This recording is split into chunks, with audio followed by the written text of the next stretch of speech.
नमस्कार विद्यार्थी मित्रांनो, क्लास 24 अकॅडमी या ऑनलाईन लर्निंग प्लॅटफॉर्मवर तुमचं सगळ्यांचं पुन्हा एकदा सहर्ष स्वागत. आजचा जो काही ग्रुप सीचा प्रिलिमचा पेपर झाला त्यातलं मॅथ्स आणि रिझनिंगचं विश्लेषण आपण या पेपरमध्ये या व्हिडिओमध्ये करणार आहे. त्याचे संभाव्य उत्तर काय काय असणार आहेत ते सगळे आपण या ठिकाणी पाहणार आहे.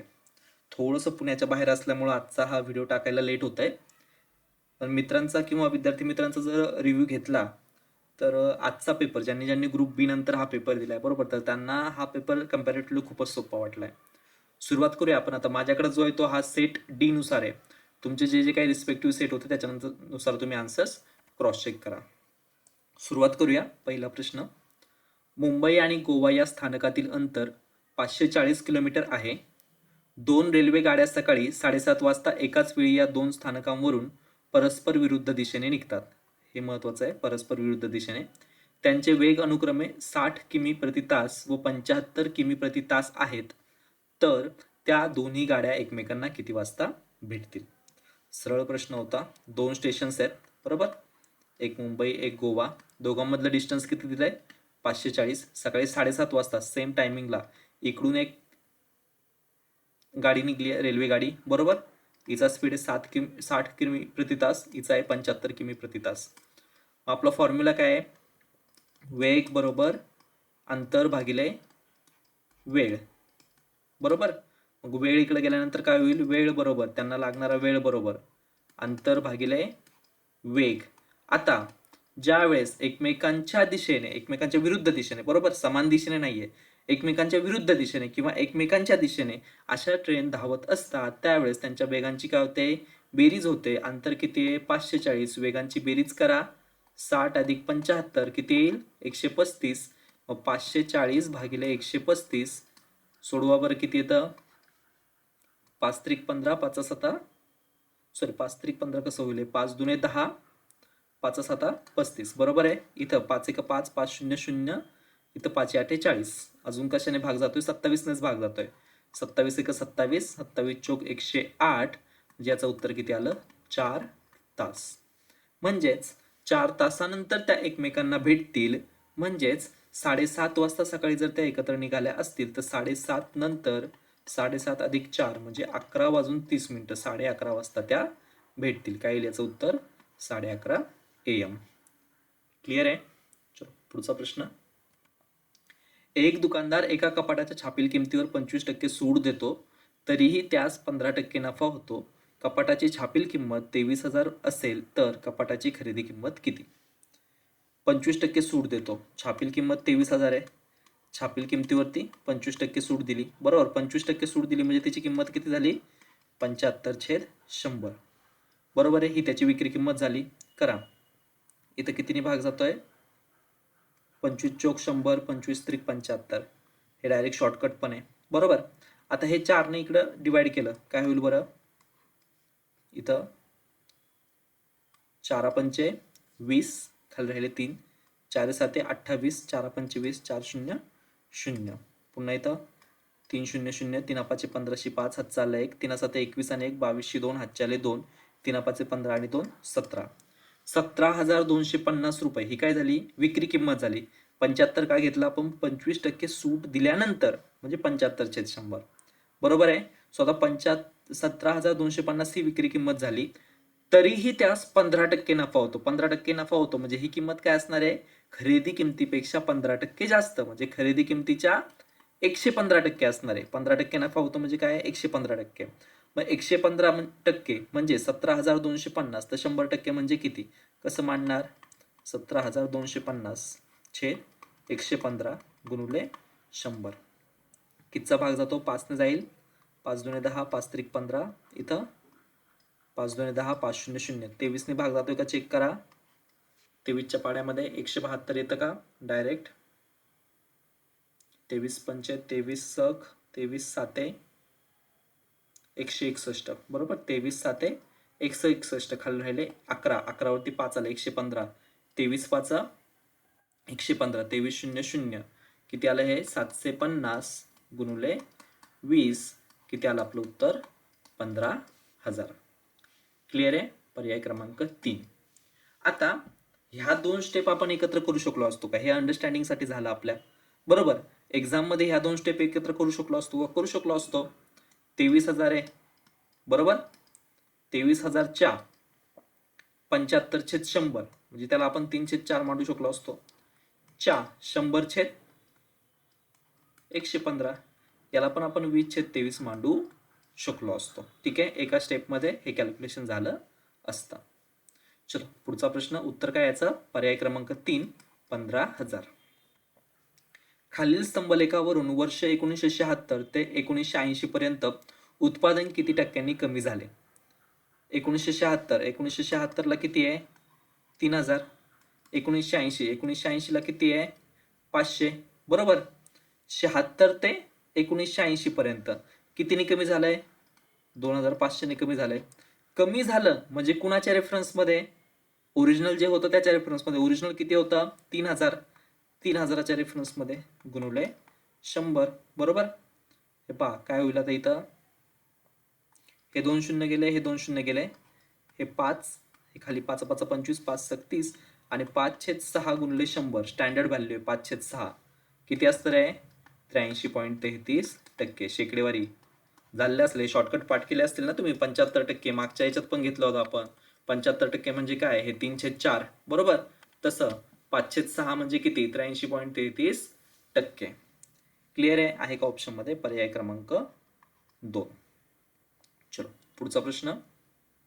याचे फ्री व्हिडिओ टाकलेले आहेत यूट्यूबला आपले, शेकडेवारी म्हणून 7 व्हिडिओचं एक हेच टाकलेले, प्लेलिस्ट टाकलेली आहे. ठीक आहे, ते व्हिडिओ पहा, तिथं हे सगळं शॉर्टकट वगैरे शिकवलेले आहेत. जर चौरसाची बाजू 25% वाढवली तर त्याचे क्षेत्रफळ किती टक्क्यांनी वाढेल? चौरसाचं क्षेत्रफळ काय असतं?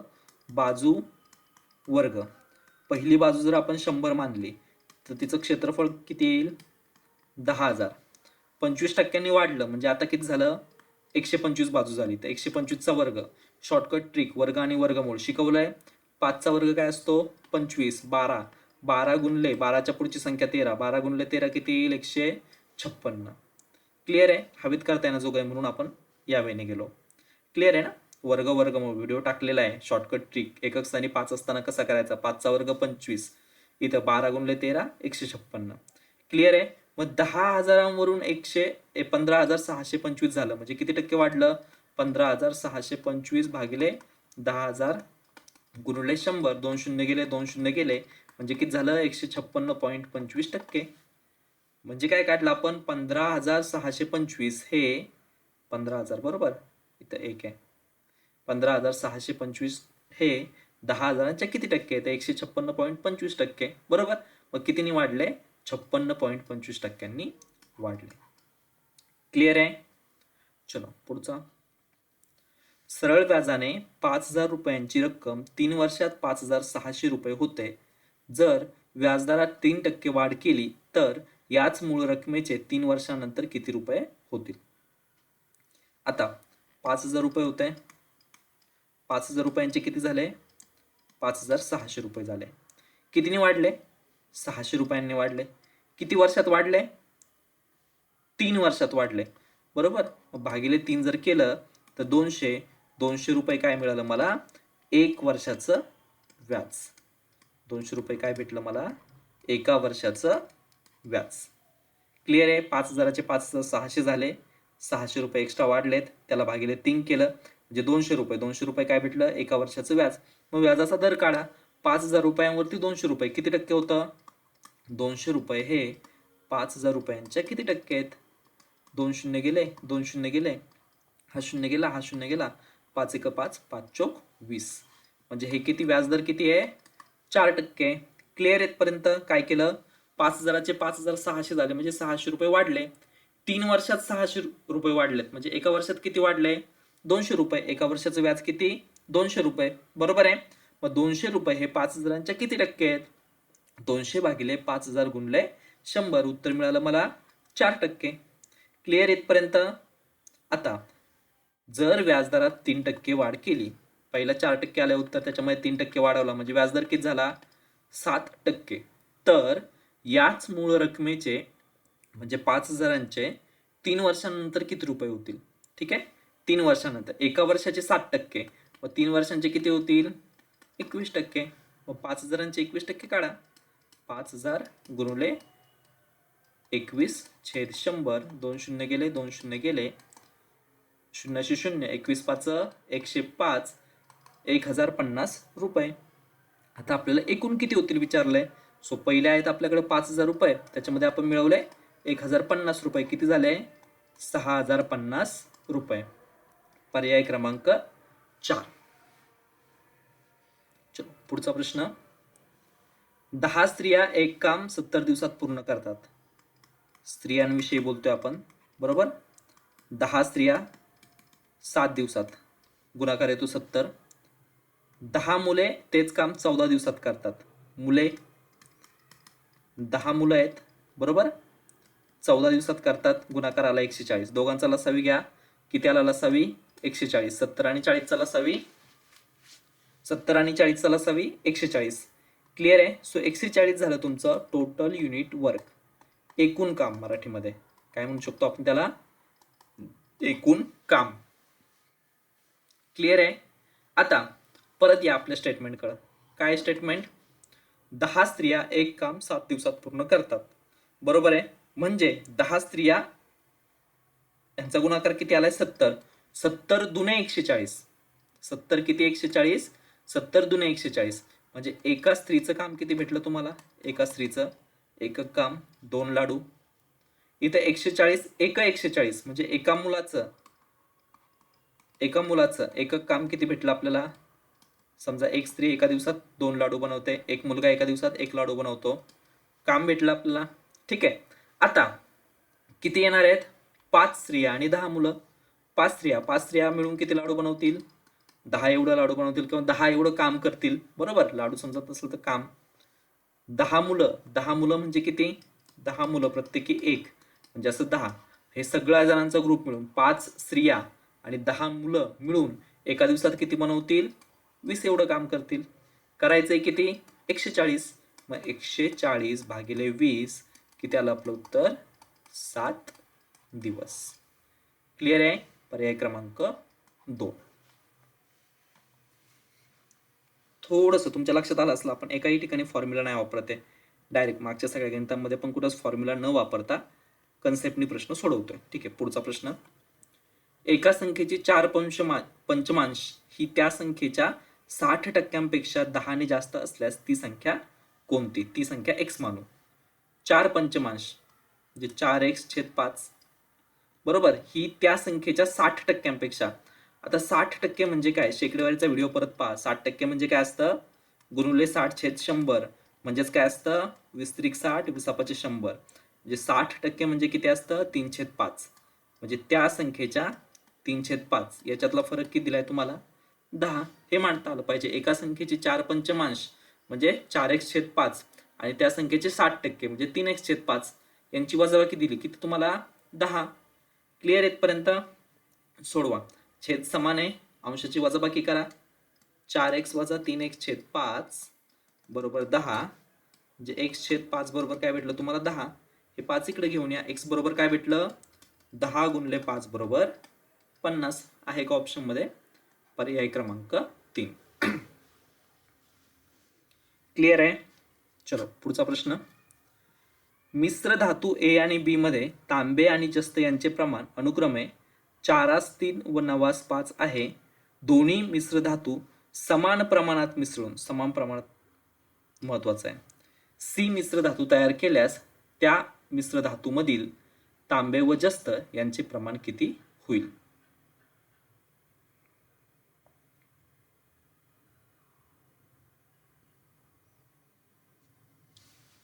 ओके. प्रश्न समजलाय. आता समान प्रमाणात मिसळायचे, बरोबर. म्हणजे मिश्र धातू A आणि मिश्र धातू B दोन आहेत. A जर तुम्ही 14 किलो घेतला तर B पण तुम्हाला 14 किलो घ्यावा लागणार. 14 का बोलतोय कारण हे याचं, बरोबर. किंवा A जर तुम्ही 100 किलो घेतला तर B पण तुम्हाला काय घ्यावं लागणार 100 किलो घ्यावं लागणार. आता A मधलं प्रमाण काय आहे बरं 4:3 आहे. B मधलं प्रमाण काय आहे बरं 9:5 आहे. 4 आणि 3 दोघांची बेरीज किती होते 7. 9 आणि 5 दोघांची बेरीज किती होते 14, बरोबर आहे. मग 7 आणि 14 दोघांचा लसावी सांगा मला. 7 आणि 14चा लसावी येतो 14, बरोबर आहे. मग मी काय करतो 14 किलो हे किंवा 14 एकक जे काय असेल ते 14A घेतो आणि 14B घेतो, समान प्रमाणात घेतलं. क्लिअर आहे. मग 14A जर घेतला तर इथं 4च 3 प्रमाणात हे किती होईल याच्यामध्ये प्रमाण 4 दुने 8 3 दुने 6. क्लिअर आहे इथपर्यंत. इथं 14 14 सेमच आहे म्हणजे इथं काय होईल 9 आणि 5. हे काय आहे, हे तांबे, हे आहे जस्त, हे आहे तांबे, हे आहे जस्त. हे कळलं का काय केलं ते. आता मला दोन्ही समान प्रमाणात घ्यायचे. 4 ची बेरीज होते 7 भाग, इथं 9 ची बेरीज होते 14. मग 7 आणि 14चा मी लसावी घेतला किती आला 14. म्हणजे मला 14 14 किलो दोन्ही घ्यायचे. XYZ काही म्हणा, किलो म्हणा, युनिट म्हणा, बरोबर, लिटर म्हणा. लिटर धातू येईल, लिटर नाही होणार, बरोबर आहे. 14 एवढा घ्यायचा आहे. मग आता 14 एवढा ए जर मला घ्यायचा असेल तर 4 3 भागात 14ला डिवाइड करा. 8 भाग आणि 6 भाग, 8 किलो आणि 6 किलो, 8 युनिट आणि 6 युनिट, जे काही तुम्ही मानाल ते. सेम इकडं 9 आणि 5 होईल. आता तांबे तांबे एकत्र करा, हे दोन्ही धातू एकत्र केलेत, बरोबर. दोघांमधला तांबे किती होईल बरं, तांबे होईल 8 आणि 9 छेद जस्त किती होईल बरं 6 आणि 5, बरोबर ना. किती आलं सांगा, 8 आणि 9 17, 17/11 आहे का ऑप्शन मध्ये, पर्याय क्रमांक 2. चलो पुढचा प्रश्न.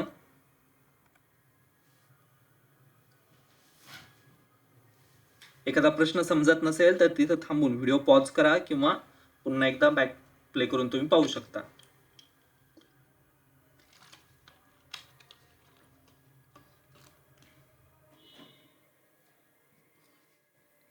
दोन क्रमागत विषम संख्यांच्या वर्गातील फरक 112 आहे, तर त्यापैकी लहान संख्येचा वर्ग किती. ठीक आहे. दोन क्रमवार विषम संख्या, बरोबर आहे. क्रमवार विषम संख्या सांगा. पहिली x मानली, दुसरी x अधिक 2, बरोबर आहे. त्यांच्या वर्गातला फरक म्हणजे मोठी संख्या आधी घेणार आपण, x अधिक 2चा वर्ग वजा x चा वर्ग, बरोबर 112, बरोबर आहे. असं का केलं, कारण ही मोठी आहे ना, फरक इथं 112 दिलाय, ही मोठी आहे म्हणून मी हिच्यातून ही वजा केलं. x अधिक 2चा वर्ग हे सॉल्व करा बरं. a अधिक b कंसाचा वर्ग, a वर्ग अधिक 2ab हे झालं 4x अधिक b वर्ग. क्लिअर आहे इथपर्यंत. हा फॉर्म्युला काय आपला, a अधिक b कंसाचा वर्ग काय असतो रे, a वर्ग अधिक 2ab अधिक b वर्ग. क्लिअर आहे. वजा हे राहिलेले पुढचे आपले x वर्ग बरोबर 112 करा. हा x वर्ग कॅन्सल होऊन गेले.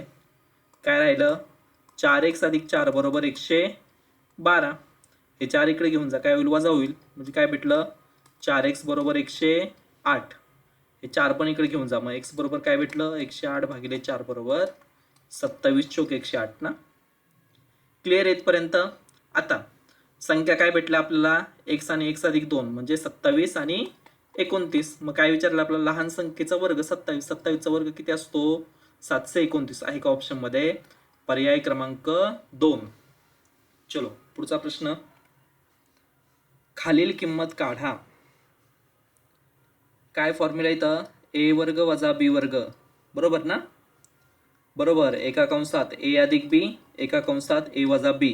आता ह्याच्यातलं जे इकडे छेदात येईल, समजा a अधिक b छेदात आलं तर a वजा b उत्तर असतं, a वजा b छेदात आलं तर a अधिक b काय असतं उत्तर असतं.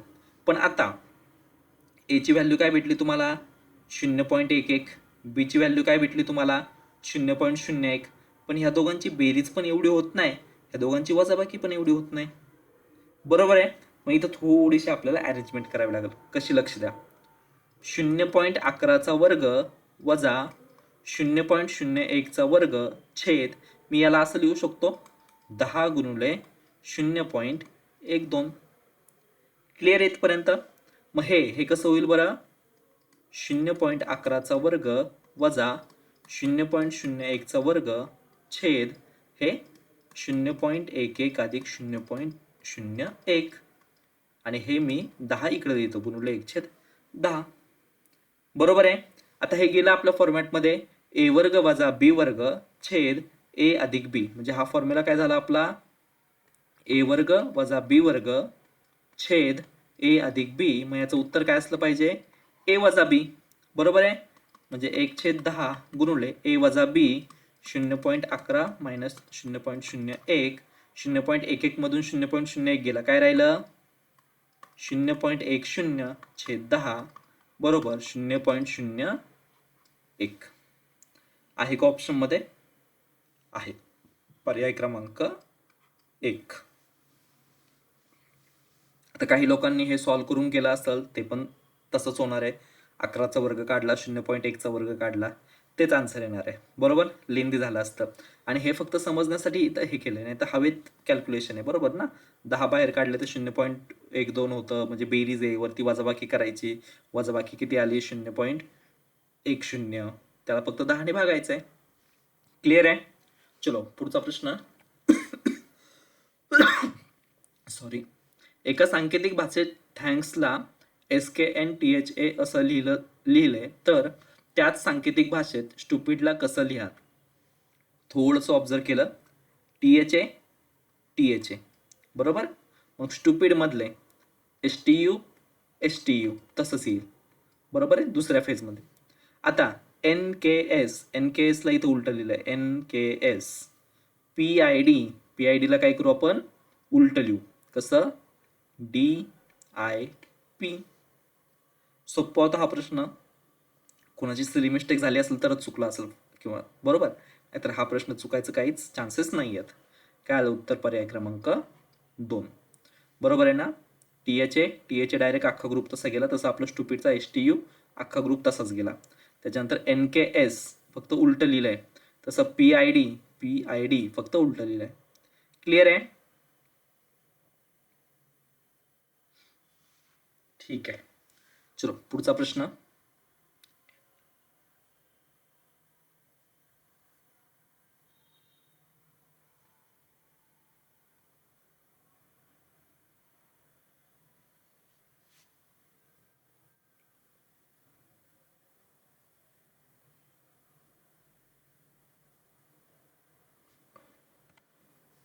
राणी आणि सुरेश एक जोडपे असून, राणी आणि सुरेश, ठीक आहे, राणी आणि सुरेश, फिमेलला मायनस, सुरेश मेलला प्लस, हे साईन तुमचे जे असतील साईन कन्व्हेन्शन त्यानुसार तुम्ही कन्सिडर करा.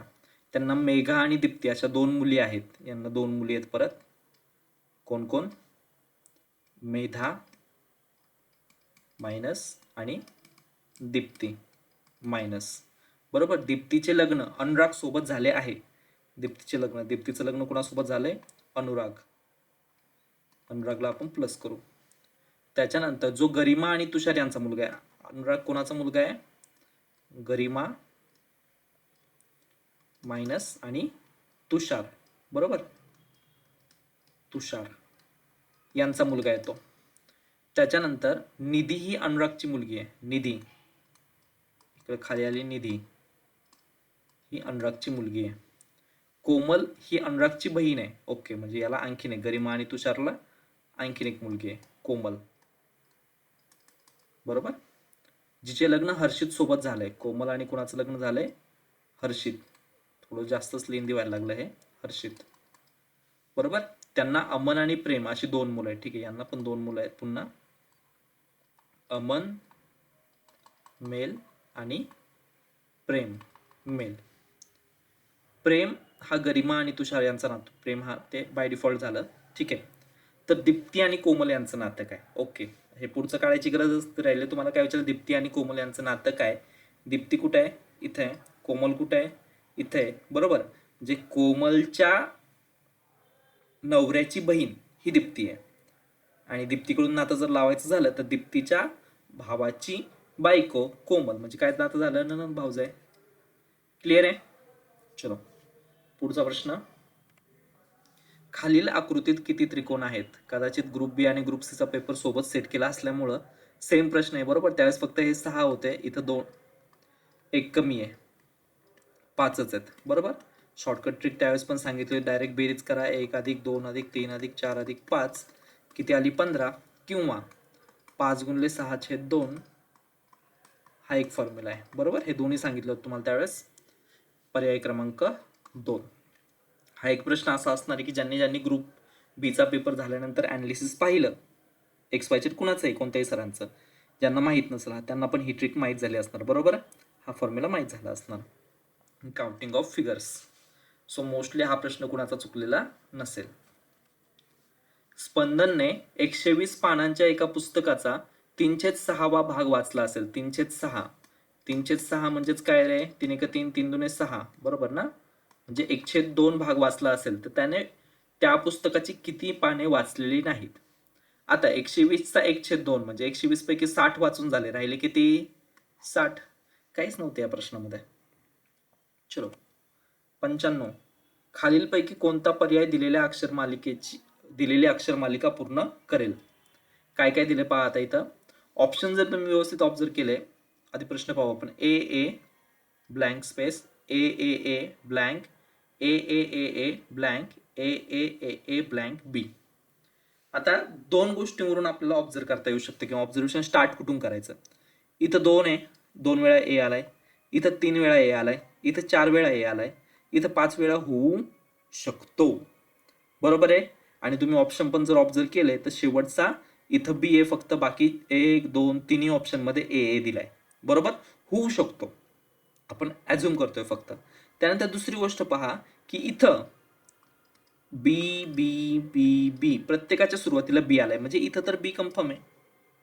आता पहिला जर बी कन्फर्म असेल तर काय लॉजिक होऊ शकतं, असं होऊ शकतं का A B, A B, A B, A B.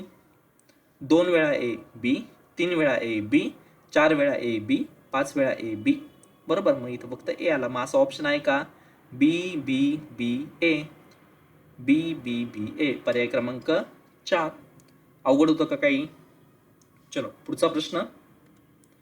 खालील अंक मालिका पूर्ण करा.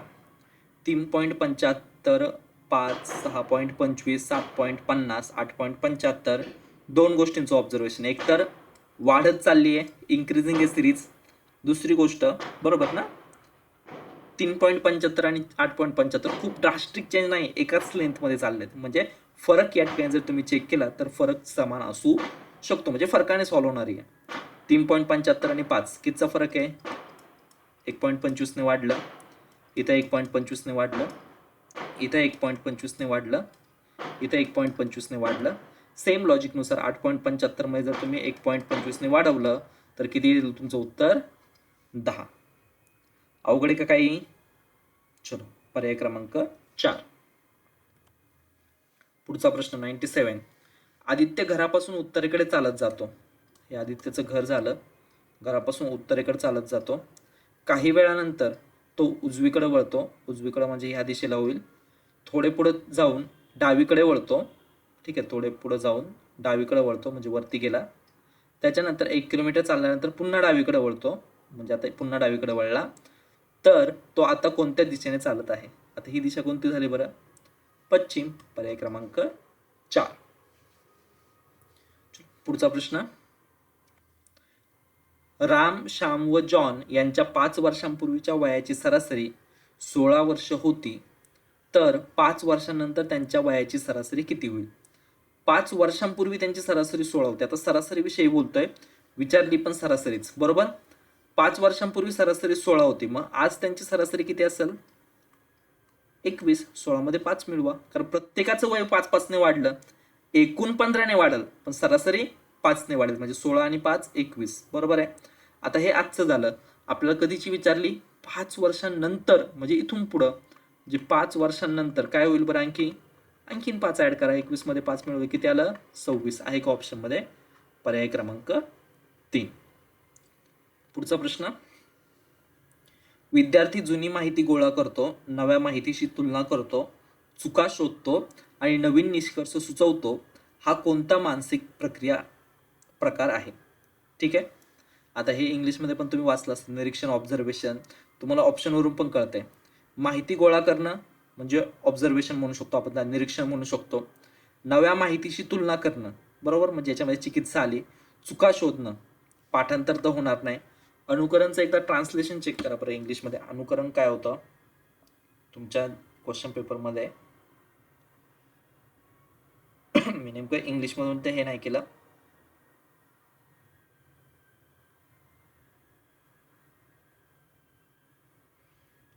ओके. अनुकरणचं इंग्लिश होतं इमिटेशन. ठीक आहे, इमिटेशन.